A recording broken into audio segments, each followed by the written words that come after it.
नमस्कार, BRG news room में आप सभी का स्वागत है। दोपहर के 3 बजे तक की खबरों में क्या रहा देखेंगे इस बुलेटिन में।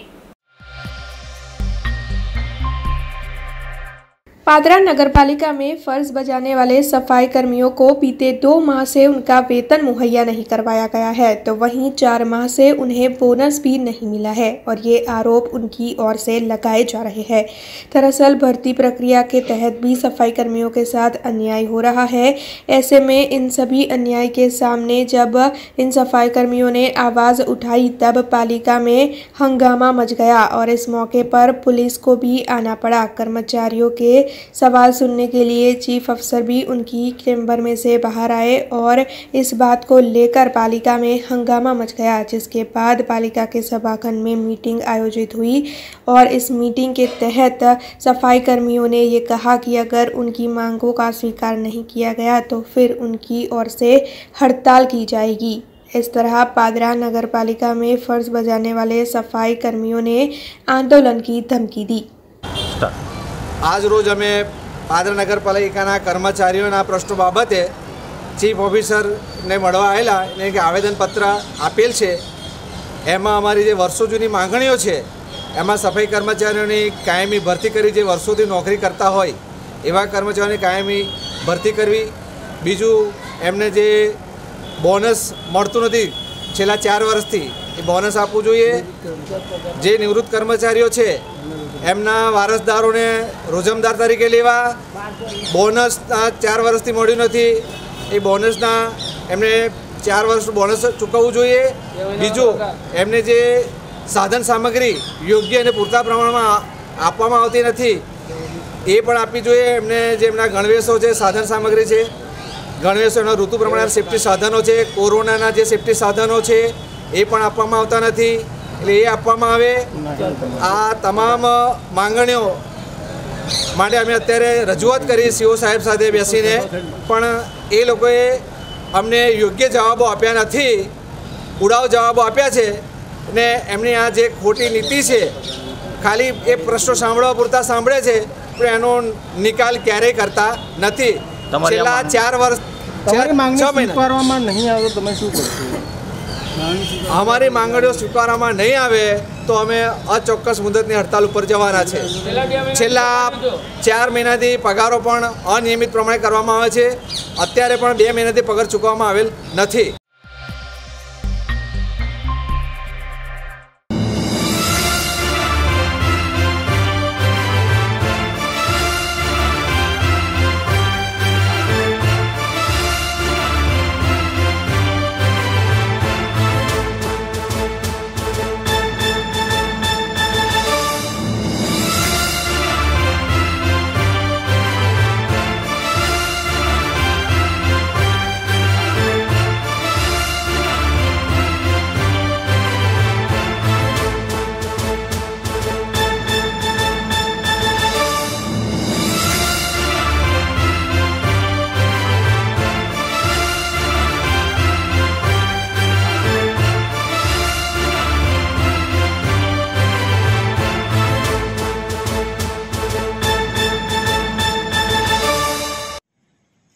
महाराजा सयाजीराव के 159वें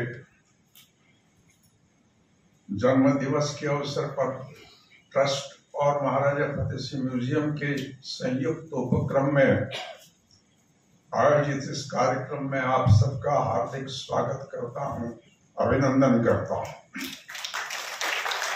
में से कुछ ही महाराजा ऐसे हुए जिन्होंने समाज के प्रति, शिक्षा के प्रति, महिलाओं के प्रति, आर्थिक समस्याओं के प्रति, सामाजिक समस्याओं के प्रति, राजनीतिक समस्याओं के प्रति हर एक क्षेत्र में दिलचस्पी लेकर के, रुचि लेकर के एक एक प्रोजेक्ट के माध्यम से चीजों को आगे बढ़ाया। बड़ौदा स्टेट की अगर हम लोग बात करें, जिसका विस्तार वडनगर से लेकर के नवसारी तक था, ओखा से लेकर के अमरेली तक था, इतना बड़ा साम्राज्य जिसको मैनेज करना अपने आप में एक चैलेंज था। लेकिन मैं निश्चित तौर पे ऐसा मानता हूं कि महाराजा की जो सूझबूझ थी उनकी जो दिव्य दृष्टि थी, उनका जो विजन था, वो निश्चित तौर पे जितने भी क्षेत्रों का वर्णन मैंने किया, सयाजीराव की जन्म जयंती 159th, I think, and we are entering the 160th year of his birth anniversary. So I convey my hearty felicitations to all people, subjects of Baroda, people who have વડોદરાના વિરલ રાજવી એવા મહારાજા સયાજીરાવ ગાયકવાડ તૃતીયના જન્મતિથિ નિમિત્તે આજે મહારાજા સયાજીરાવ ગાયકવાડ ટ્રસ્ટ દ્વારા શાસન સૂત્ર માઇનોર હિન્ટ્સ નામનું પુસ્તક, જેમની અસર મહારાજા સયાજીરાવ ગાયકવાડના સંપૂર્ણ સુશાસનમાં ખૂબ ઊંડી રહી, એ પુસ્તક પર વાત કરવા માટે આજે સ્મારક ટ્રસ્ટ દ્વારા મને નિમંત્રિત કરવામાં આવ્યો છે. મારા માટે આ સૌભાગ્યની ક્ષણ છે કે મહારાજા સયાજીરાવ ગાયકવાડના જીવનના મહત્ત્વના પાસાઓમાંનું એક એવું શાસન સૂત્ર જે ટી માધવરાવ દ્વારા એમને ભણાવવામાં આવ્યું હતું, એ વિષય પર ઉપસ્થિત મહેમાનોની સમક્ષ મને વાત કરવાની તક મળી છે. આજનો કાર્યક્રમની વિશેષતા પ્રથમતા એ છે કે આજ સયાજી સ્મારક સમિતિનો આ 25th પ્રોગ્રામ છે. 1997થી ચાલુ કરીને આજ સુધી પહોંચ્યા છે. આજે અમારા વક્તા પણ જાણીતા જીગરભાઈ છે અને આ પ્રોગ્રામ ગયા 10 વર્ષથી મહારાજા ફતેહસિંહ મ્યુઝિયમ સ્પોન્સર કરે છે. આવી ઘણી એક્ટિવિટી जो कल्चरल इवेंट्स है એને सपोर्ट करवानो राजवी परिवारનું जो काम છે આ સતત કાર્યરત है. सफायर ग्लोबल स्कूल और शानेन किड्स की ओर से केजी के बच्चों के लिए आज 2 प्रतियोगिताएं आयोजित करवाई गई थी. दरअसल इन प्रतियोगिताओं का आयोजन सफायर ग्लोबल स्कूल में हुआ था और इस मौके पर विशेष अतिथि के तौर पर भारतीय जनता पार्टी के महिला मोर्चा के पिंकीबेन शाह उपस्थित रहे थे. बच्चों के लिए 2 प्रतियोगिताएं आयोजित हुई थी, जिसके तहत पहली प्रतियोगिता ये थी कि बच्चों को ऑब्जेक्ट्स दिखाकर उनके बारे में कुछ बोलने के लिए कहा जाए, और दूसरी ड्राइंग प्रतियोगिता आयोजित हुई थी, जिसमें सभी बच्चों ने उत्साह से शिरकत की थी.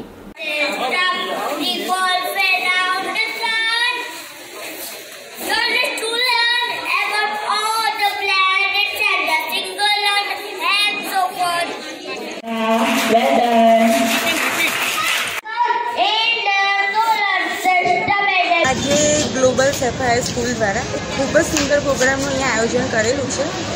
ટેલ એન્ડ શો, એક તો છોકરાઓને કોઈ બી ઓબ્જેક્ટ આપીને એના વિશે બોલવા માટેની ખૂબ જ સુંદર પ્રતિયોગિતા છે. બીજી એક ડ્રોઈંગની કોમ્પિટિશન રાખી છે. કોરોના કાળથી છોકરાઓ 2 વર્ષથી ઘરમાં જ હતા, એ લોકો બહારના એટમોસ્ફિયર જોડે ટચ નહોતા થયા. સ્કૂલના માધ્યમથી, પ્રિન્સિપાલના માધ્યમથી અને ટીચરના માધ્યમથી તેમજ પેરેન્ટ્સના માધ્યમથી ખૂબ જ સુંદર એક પ્રતિયોગિતાનું આયોજન કર્યું છે. મેં જોયું, હું ખૂબ જ ખુશ થઈ કે આટલા નાના નાના છોકરાઓ આટલી સરસ બોલી રહ્યા છે અને એમની ક્રિએટિવિટી બતાવી રહ્યા છે. સ્કૂલના પ્રિન્સિપાલ, ટીચર્સ તેમજ દરેક स्टूडेंट पेरेंट्स ने खूब खूब अभिनंदन आपू छूँ. आज बच्चों के लिए, सीनियर केजी के बच्चों के लिए 2 तरह के कॉम्पिटिशन्स का आयोजन किया गया. एक कॉम्पिटिशन है जिसमें बच्चों को कुछ ऑब्जेक्ट दिखा के उसके ऊपर इंग्लिश में बोलना है. दूसरी है ड्राइंग कॉम्पिटिशन जो बच्चों की क्रिएटिविटी को सामने लाती है. इस प्रोग्राम को रखने के पीछे हमारा उद्देश्य था कि स्टूडेंट्स को कोरोना काल के बाद एक ऐसा चांस मिलना चाहिए जहां वो फियरलेसली स्टेज पर परफॉर्म कर सकें और साथ ही साथ उनकी क्रिएटिविटी सामने आ सके. सो इसके लिए कंपटीशन किया. हम बहुत आभारी हैं हमारे पेरेंट्स ग्रुप के जिन्होंने बढ़ चढ़ के इस इंटर स्कूल कंपटीशन में भाग लिया. न सिर्फ शैनन किड्स बल्कि वाघोड़िया रोड के euro kids school, rangoli pre school और शैनन किड्स की ब्रांचेस में से भी स्टूडेंट्स ने पार्टिसिपेट किया. 40 से ज़्यादा स्टूडेंट्स ने, जो कि सारे सीनियर केजी के ग्रुप में हैं, उन्होंने इस कार्यक्रम में भाग लेकर के सच में हमको एनकरेज किया कि हम आगे भी इसी तरह का कुछ करते रहें. आज के प्रोग्राम के हमारे गेस्ट थे पिंकीबेन शाह, जो महिला मोर्चा में मंत्री हैं और काफ़ी डायनामिक पर्सनैलिटी हैं. वो समाज सेवा और वुमेन एम्पावरमेंट के काम से जुड़े हुए हैं. उन्होंने भी इस कार्यक्रम में आकर के शोभा बढ़ाई. उनके साथ ही निमिषाबेन मेहता भी हमारे आज के गेस्ट हैं, जो भी इसी तरह से समाज सेवा में एक्टिवली इन्वॉल्व है. हम थैंकफुल हैं आप सभी लोगों का जिन्होंने इस कार्यक्रम में हमको सहयोग किया. टीम लीज स्किल्स यूनिवर्सिटी का चौथा पदवीदान समारोह कल आयोजित किया गया था, जिसके बारे में पत्रकार परिषद का आयोजन कर ज्यादा जानकारी भी दी गई। टीम लीज स्किल्स यूनिवर्सिटी जो गुजरात के वडोदरा में मौजूद है और भारत की पहली वोकेशनल स्किल्स यूनिवर्सिटी है। इस यूनिवर्सिटी के कैंपस में यूनिवर्सिटी का चौथा पदवीदान समारोह आयोजित हुआ था, जिसके तहत ग्रेजुएट और डिप्लोमा होल्डर को पदवियां दी गई। वैसे आपको बता दें कि इस मौके पर मुख्य अतिथि के तौर पर FICCI गुजरात स्टेट काउंसिल के चेयरपर्सन गीता गोरोडिया की उपस्थिति रही थी। टीम लीज स्किल्स यूनिवर्सिटी के रजिस्ट्रार प्रोफेसर SC त्रिवेदी की ओर से स्वागत प्रवचन किया गया था और फिर यूनिवर्सिटी का अहवाल भी प्रस्तावित किया गया था। इसके अलावा यूनिवर्सिटी के प्रमुख मनीष सबरवाल की ओर से डिग्री होल्डर्स को उनके आने वाले भविष्य के लिए शुभकामनाएं भी दी गई। टीम लीज स्किल यूनिवर्सिटी में कॉन्वोकेशन एड्रेस आप्यो जाणीने खूब आनंद थाय छे कि आवी टीम लीज स्किल यूनिवर्सिटीओ वडोदरामां छे अने आवी यूनिवर्सिटी होवाने कारणे जे लोकोने थियोरिटिकल नॉलेज तो मळे छे पण ऑनलाइन अने हेन्ड्स ऑन जे ट्रेनिंग मळे छे एने कारणे ए लोको आगळ जईने घणुं सारूं एમને પ્રોત્સાહન પણ મળશે અને પરફોર્મન્સ પણ સારું કરી શકે એમ છે। અને જે આપણા પ્રાઇમ મિનિસ્ટર નરેન્દ્રભાઈએ આપણને આત્મનિર્ભરતાની વાત કરી છે એને આવી સ્કિલ યુનિવર્સિટી ઘણો જ સપોર્ટ મળશે અને ડ્રાઈવ મળશે અને એ ખૂબ જ આનંદની વાત છે। અને હું ટીમ લીજ સ્કિલ્સ યુનિવર્સિટીની પ્રોવોસ્ટ છું। Team lease skills university India's first skills university છે જે ITI તરસાલી ખાતે સ્થિત છે અને 2013માં ગવર્મેન્ટ ઓફ ગુજરાત સાથે પબ્લિક પ્રાઇવેટ પાર્ટનરશિપમાં એસ્ટાબ્લિશ થઈ છે। આજે ટીમ લીજ સ્કિલ્સ યુનિવર્સિટીનું 4th કોન્વોકેશન છે, જેમાં 66 છોકરાઓને આજે ડિગ્રી અને ડિપ્લોમા સર્ટિફિકેટ આપવામાં આવ્યા હતા। 7 છોકરાઓને ગોલ્ડ મેડલ બી આપવામાં આવ્યા હતા। આજે છોકરાઓ છે अलग अलग प्रोग्राम्स में जे लोकोने डिग्री सर्टिफिकेट और डिप्लोमा सर्टिफिकेट आपवामां आव्या हता। ए डिग्री सर्टिफिकेट में छे bachelor of commerce in business and finance operations, BBA marketing, BBA finance, BSc in hospitality and tourism management, BCA diploma in medical lab technology अने BMS जे work integrated learning programme है। आ वखते पहली बार university खाते वर्क इंटीग्रेटेड लर्निंग प्रोग्राम्स मांथी छोकराओने डिग्री आपवामां आवी छे अने गोल्ड मेडल भी आपवामां आव्यो छे। आ उपरांत एडवांस डिप्लोमा इन बैंकिंग अने डिप्लोमा इन बिजनेस ऑपरेशंस मांथी भी छोकराओने सर्टिफिकेट आपवा डिप्लोमा अने डिग्री सर्टिफिकेट आपवामां आवी छे। आजे अमारा जे प्रोग्राम छे ए पछी जे छोकराओ यूनिवर्सिटीमांथी बहार निकळे छे ए 100% प्लेसमेंट अमारी छोकराओनी होय छे, जे छोकराओने प्लेसमेंटनी जरूर होय छे एनी माटे। अने आजना कार्यक्रममां अमारा घणा छोकराओ अरुणाचल प्रदेशथी पण आवेला हता अने ऑल इंडियाथी स्टुडंट्स आवे छे अमारे त्यांथी स्किल बेस्ड एज्युकेशन लेवा माटे। होली का पर्व अब नज़दीक है और जगह जगह पर होली अनोखे तरीके से मनाई जाती है। दरअसल जाफराबाद में होली का पर्व मनाने के लिए 150 सालों से अनोखी परंपरा चली आ रही है, जिसके तहत वहां के लोग हारडा तैयार करते हैं। चीनी की चाशनी में से हारडा तैयार किए जाते हैं, जिसे जाफराबाद के लोग हर तरह के शुभ मौके पर इस्तेमाल करते हैं। इसके साथ ही हारडा को बाहर भी भेजा जाता है। दरअसल होली के मौके पर ही वहां के कोली समाज, खारवा समाज और अन्य ज्ञाति के लोगों की ओर से हारडा तैयार करवाए जाते हैं। ऐसे में अब जब होली का पर्व आने वाला है, तब जाफराबाद में हारडा की बिक्री शुरू हो चुकी है। आप जे જોઈ રહ્યા છો તે ખાંડની ચાસણીના હારડા છેલ્લા 100-150 વર્ષથી માત્ર આખા ભારતની અંદર રાજુલામાં જોવા મળે છે અને ખારવા, કોળી અને આહિર જ્ઞાતિ લોકો જ આનો ઉપયોગ કરે છે। પેલું બાળક આવ્યું હોય તો હોળી ઉપર ગીમમાં પણ આ હારડાઓ ધરાય છે અને વેવિશાળ કર્યું હોય ત્યારે પણ આ હારડા જે હોય છે। પહેલાના જમાનાની આ મીઠાઈ કહેવાતી હતી, કેમ કે ખાંડની ચાસણીમાંથી બનતા હારડા કલાત્મક 3 પેઢીઓ તો આ લોકો બનાવે છે ફક્ત રાજુલાની અંદર જ તે। અમારા કપોળ સમાજના લોકો પણ બોમ્બે મગાવે છે ફક્ત હારડાઓ માટે જ તે, અને દેશ વિદેશમાં માત્ર એક જ આ રાજુલામાં હારડા જોવા મળે છે। જાફરાબાદ રાજુલામાં પ્રખ્યાત તહેવાર એટલે હોળી ધૂળેટી। હોળી ધૂળેટીના તહેવારમાં અહીં નાના બાળકને હાડો પહેરાવી અને હોળીની પ્રદક્ષિણા કરાવવામાં આવે છે।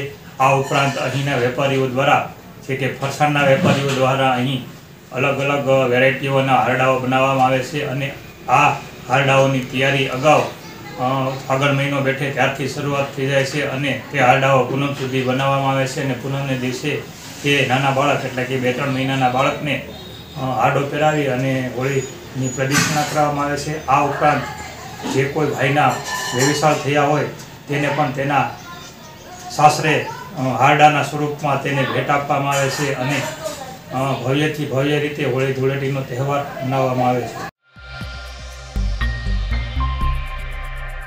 केशोद में मौजूद नवाबी एयरपोर्ट बीते कई वक्त से बंद हालात में था। हालांकि एयरपोर्ट अथॉरिटी की ओर से वहां पर विकास के कार्य शुरू करवा दिए गए थे और फिर आज यानी कि 12 मार्च को एयरपोर्ट का लोकार्पण समारोह आयोजित होने वाला था, जिसमें शामिल होने के लिए उड्डयन मंत्री भी केशोद पहुंचने वाले थे।